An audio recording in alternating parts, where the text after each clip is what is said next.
Standing at 1,046 feet in the bustling metropolis of New York City, the Chrysler Building in the east side of Manhattan has just this year been completed and is now the tallest building in the world. This towering accomplishment was designed by William Van Allen, a Brooklyn-raised Pratt alum. The Chrysler Building represents the popular art movement of the decade, Art Deco.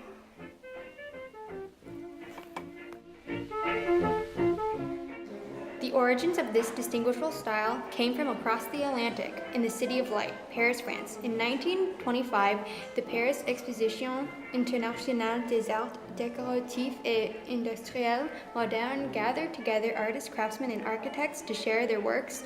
This is where the transition from the more intricate, naturalistic art of the previous Nouveau movement and into the sleek, streamlined, and geometric aesthetic of the Art Deco era. Art Deco emerged as a reaction to the Art Nouveau style. It showcased a change from artists such as Alphonse Mucha, whose intricate pieces were pinnacle in the Art Nouveau scene.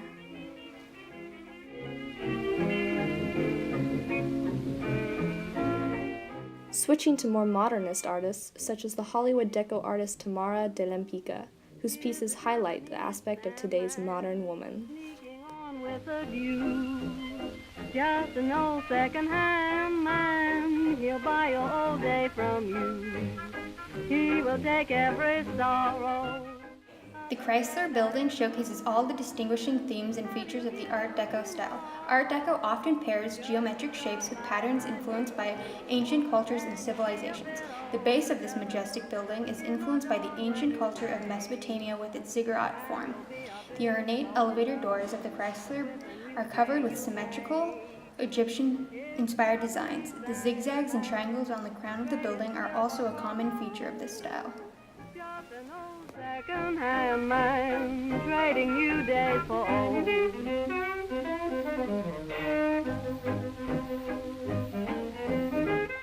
The sleek steel spire of the Chrysler Building reflects the innovation of the machine age. The 1920s transformed this nation into a hub of modern technology and machinery. Art Deco has been a representation of the industrial boom of the past decade through its use of man-made materials such as steel, glass, and stone, as well as its use of mass production using assembly lines. Unlike the Parisian high-styled art, the U.S. has made the Art Deco style available to the masses.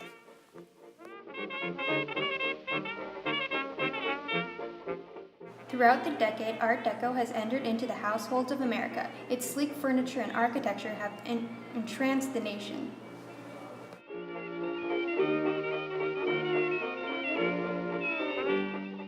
As we all know, the 20s decade has been dominated by materialistic pursuits and luxurious lifestyles. This was not exempt from artistic outputs. Art Deco advertising depicted the leisure and traveling lifestyles the masses desire, and many Art Deco pieces featured the modern woman.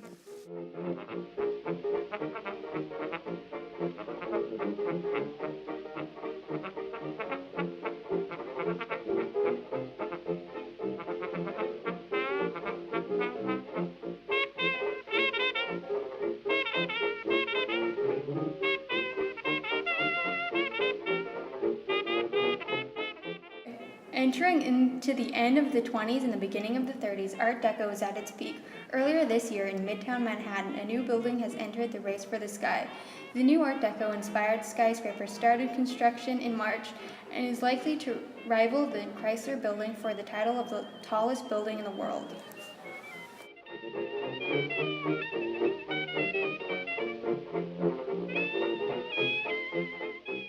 The Art Deco movement was a central component of the modernity and optimism of 20s culture.